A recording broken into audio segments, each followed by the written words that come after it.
Your Coca-Cola bottler presents Claudia.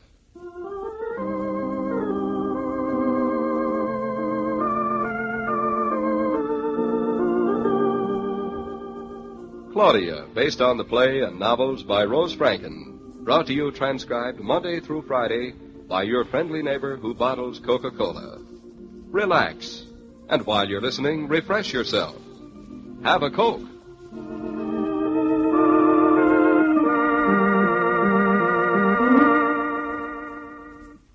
And now, Claudia. You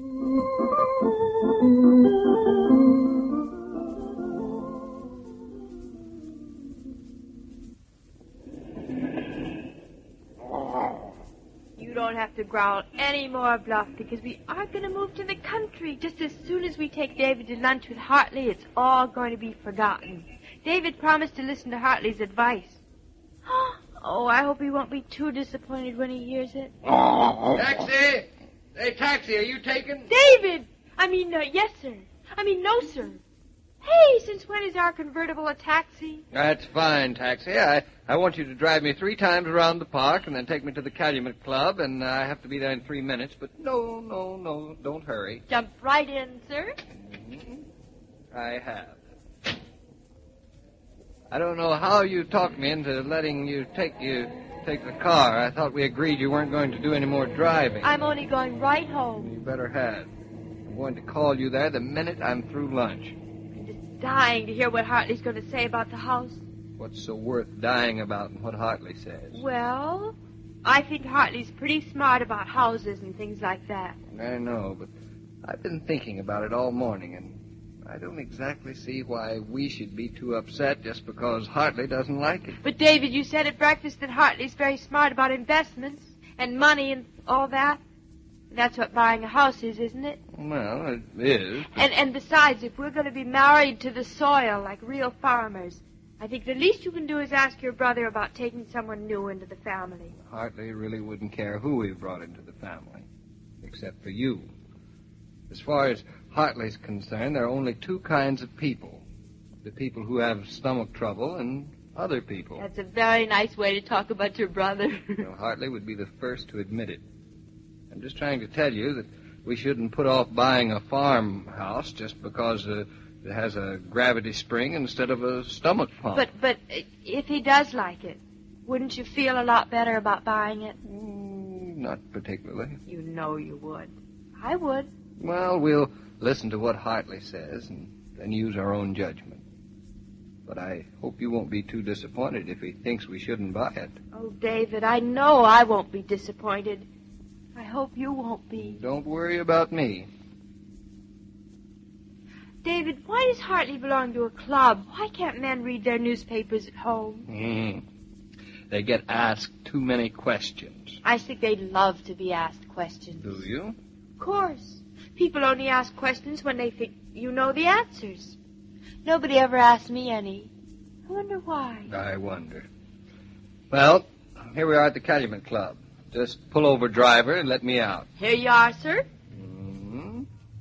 Many thanks, driver. Oh, sir, you're too generous.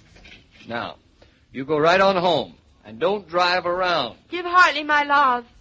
And David, good luck.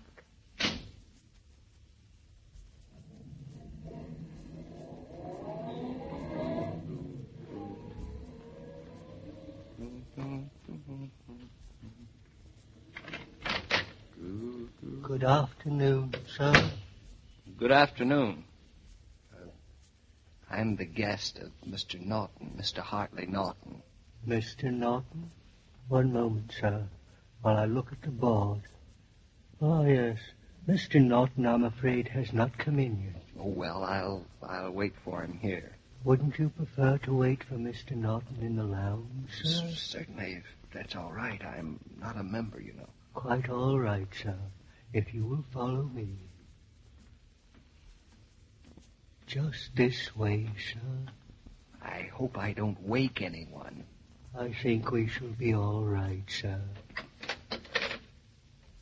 Now, if you'll walk right in. Thanks very much. I'll wait for Mr. Naughton in here, then. I'll tell him you are here, sir. Silence is golden. The evening... David, I'm very sorry to be late. Hello, Hartley. It's all right. I just got here. Have they bound and gagged you? You don't have to be afraid to talk up. I've been afraid of waking up some of the gentlemen in the armchairs. Oh, those. They'd like it, I think. They're only happy when there's somebody to glare at. Let's go right downstairs. Fine. David, I can't see why you won't join here. It's really a very nice club. Oh, I'm sure of that, Hartley. Seems very nice. Excellent chef, too. The doctor sends him a copy of my diet directly. Well, here we are. Good day, Mr. Naughton. Luncheon for two? Yes, Albert. Right here, Mr. Naughton, by the window, sir. Will this be all right? All right for you, David? It's excellent. You certainly have a fine view of the park here. Well, David, we haven't had lunch together in a long time, have we? Or have we? I can't remember when the last time was, actually. I think it was just before I got married and you went abroad. It's quite a view of the park, isn't it? Mm-hmm. By the way, what's this story Julia was telling me about a farm in Connecticut? What story, Hartley? Julia said something about meeting Claudia. Claudia saying that you were about to buy a little farm in Connecticut. She seemed to think that you were planning to live there. I told her somebody got something mixed up. Someone certainly did. It's not a little place at all. It's 80 acres. 80 acres? Mm-hmm. That's a good-sized farm for Connecticut. Rather large for weekends, isn't it? Can't see what you need with such a place now. Neither can Julia. We're not going up for weekends, Hartley. We're planning to live there all the time. Live there? You mean you're serious about it? We certainly are. Why, don't you think it's a good idea? Well, it's a little sudden. And then you're buying at the top of the market. As a matter of fact, I think we can get a bargain, Hartley. The man who owns it wants to sell it for personal reasons. The place has been in his family for generations.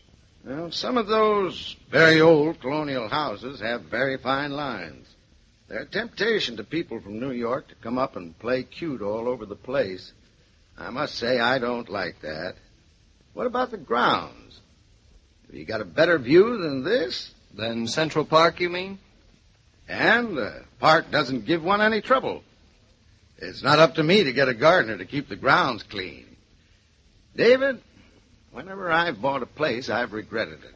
The trouble is that you think of grounds, Hartley, and we're thinking of land. You think we're buying a place to sit on and be looked at. We're thinking of buying a place to work on, to make, to claim as our own. You sound serious, David. Does Claudia want to do it as much as you? Yes. Well, my experience is a little bit different. Tell me about your your land. Well, we've got a little bit of everything, Hartley. A hill? With a walnut grove on top of it. And fields on the slope and grazing land. You haven't got a brook, have you? We have. With a gravity spring. If I had a place, I'd want a brook. But Julia says they're very messy. Always overflow. In the spring, frogs and so on. I've always wanted one anyway. Well, you see, the mess won't matter so much to us. I know. Land again. What are you going to raise? Oh, I think we'll start off with one cow. You better feel your way along with the farming. Tell me about that hill of yours. What can you see from the top? We've got a real Connecticut view. Fairly broad valley, I suppose, with farmland. Stone fences. White houses and red barns. And a wooden church with big windows and a square steeple. You can just see it on the other side of the valley. What a wonderful place to bring up children. And you're going to have children. Yes. And your neighbors, what are they like? I don't know, hardly. They're just neighbors, I guess. You didn't see any brand new station wagons, did you, with elegant names painted on them? No, not the other day.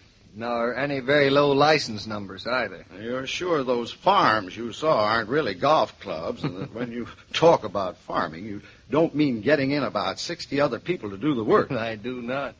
You're not planning to make the barn into a studio and the horse stall into a bar room and the garden patch into a tennis court. No, we aren't. Well, and this isn't a fad, is it? It's not just more of the same. No, hardly. It isn't. How much are they asking? 15. I want to offer 10. That's what I wanted to see you about. You think it's too much? I don't think it is. May not even be enough. Be ready to bid as much as you have to. You have the money left from Father's estate, haven't you? And of course, But Hartley. Well, what's the matter? You old fox, you had me completely bewildered. How's that? Well, ever since I came in here, we've been fencing back and forth like a couple of strangers. You started by telling me that we were buying at the top of the market. Then you threw a lot of cold water on us. And then you end up by telling me to go out and pay more than I wanted to in the first place. Well, I didn't know what you wanted the place for, David. If it was just a place to go weekends, I think it's too much money. And I'd hate to see you and Claudia get in that rut. You don't belong in it. But if it's for land and not grounds, if this is the way you and Claudia want to live, then you ought to grab it. I'd rather you see you waste $1 than a minute. Hartley, Well, it's one of those moments when I feel as though I found a brother. I feel the same, David.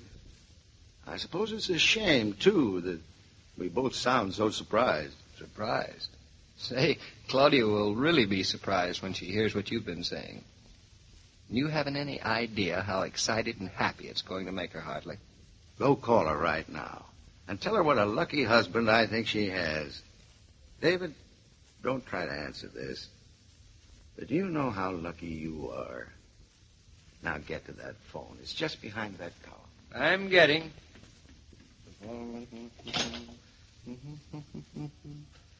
Plaza 5597, please. The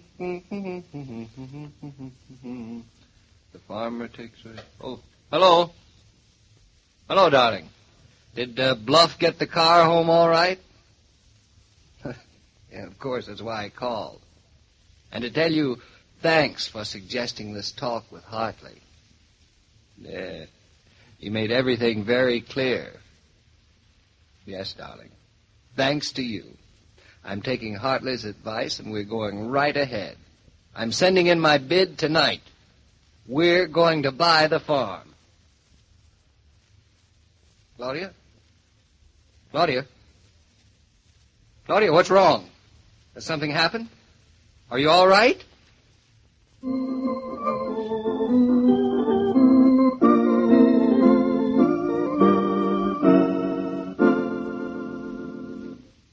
This broadcast of Claudia was supervised and directed by William Brown Meloney.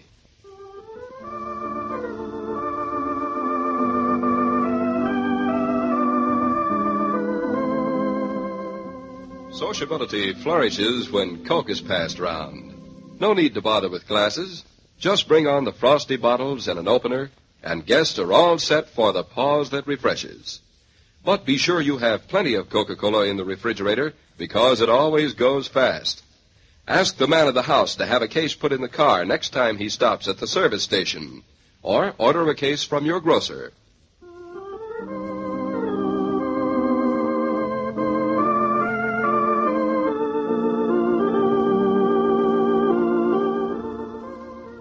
Every day, Monday through Friday, Claudia comes to you, transcribed, with the best wishes of your friendly neighbor who bottles Coca-Cola. So listen again tomorrow at the same time. And now this is Joe King saying au revoir. And remember, whoever you are, whatever you do, wherever you may be, when you think of refreshment, think of Coca-Cola. For ice-cold Coca-Cola makes any pause the pause that refreshes.